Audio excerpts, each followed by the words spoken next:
Guarantee यसै हो भनिहाल्नु सक्ने अवस्था छ थिएन। अब मैले चाहिँ त्यही कुरा गरेँ अब लास्ट सिटमा हेर्नुभयो कति मिहिनेत गरेको आनन्दसँगले भयो त्यसरी राम्रो अब सुमित्रा रेड्डीको ब्लकको स्ट्यान्ड यो हो नि उसले त जुनसुकै बललाई चाहिँ हेरेर त्यसले चाहिँ नि अपोनेन्टको कोर्टमा हात पुर्याएर झार्न सक्ने क्षमता छ। यो नेपालमा उनी बाहेक अरू छैन अरू रिचमा उनको त एकदमै रिच पुग्छ त्यतिको भइसकेपछि त सधैँ त्यही रेसियोमा खेल्नु नि तर त्यही रेसियोमा खेल्नै नसक्ने अब अपेक्षाकृत खेल आज चाहिँ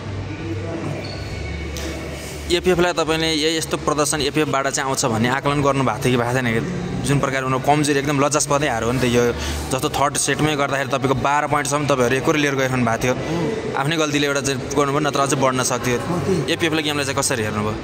एपिएफको खेल नराम्रो होइन कहिले काहीँ चाहिँ सबै खेलाडीहरूको खेल त्यस्तै पाराको हुन्छ त्यो हामीले हाम्रो पनि जसको पनि त्यस्तो चाहिँ हुन्छ नि कहिले काहीँ अब जस्तै लास्ट गेममा त्यसरी डोमिनेट हुने मेन चाहिँ हाम्रो सुमित्रा रेड्डीको एकदम राम्रो छोप्न थाल्यो अनि स्पाइक गर्दा अब यता हान्दा पनि छोप्छ उता हान्दा पनि छोप्छ प्लेस गर्दा पनि झार्छ गर्दा के भन्ने त्यो किसिमको अवस्था आएको छ।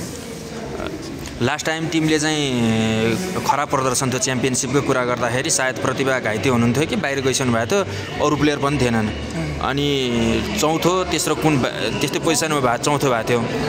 अब त्यो प्रदर्शन सम्झिँदाखेरि र अहिलेको अवस्था कन्डिसनमा के फरक देख्नुहुन्छ तपाईँले टिममा चाहिँ? त्यति बेलाको भन्दा त अहिले धेरै राम्रो होइन एकदमै राम्रो किनभने सबैको बढेको पनि छ सबैले खेल्न सक्ने भन्दा पनि छ र कन्फिडेन्स लेभल पनि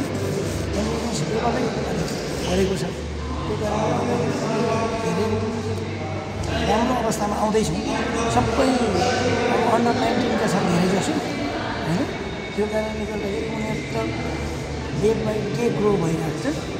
अब जम्पहरू नै हेर्ने हो भने त हाम्रो खेलाडीहरूको जम्प कता कता अब खालि कतिवटा छोडेपछि त्यो माइन्ड कहिले खेल्दैला भन्ने म त्यो पनि पेसामा हुँदैछु यति दिनको आएर हेर्न थाल्यो भने हामीलाई कुनै पनि प्रतियोगितामा हे भगवान् भन्ने गर्छ। यो टुर्नामेन्ट हेर्दाखेरि सुनिता खत्री र निशा महत उनीहरू होइन एकदम राम्रो प्रदर्शन गरिरहेछन् टिममै पनि स्कोर अरू दिन पनि गेममा हेर्ने भने धेरै राम्रो स्कोर उनीहरूबाट आइरहेछ। उनीहरूलाई चाहिँ हामीले के चाँडै राष्ट्रिय टिममा फेरि न्यू डायमन्डबाट थप 2 जना देख्न सक्छौँ? होइन सम्भावना हुन्छ किनभने गर्दै जाँदा कुनै न कुनै दिन अब उनीहरूले एउटा गर्छन् जम्पहरू हेर्दाखेरि हाम्रो खेलाडीको जम्पहरू हेर्दा एकदम लासो छ अनि अलिकति बढी भनेको सुनिता नत्र भने चाहिँ एकदमै राम्रो छ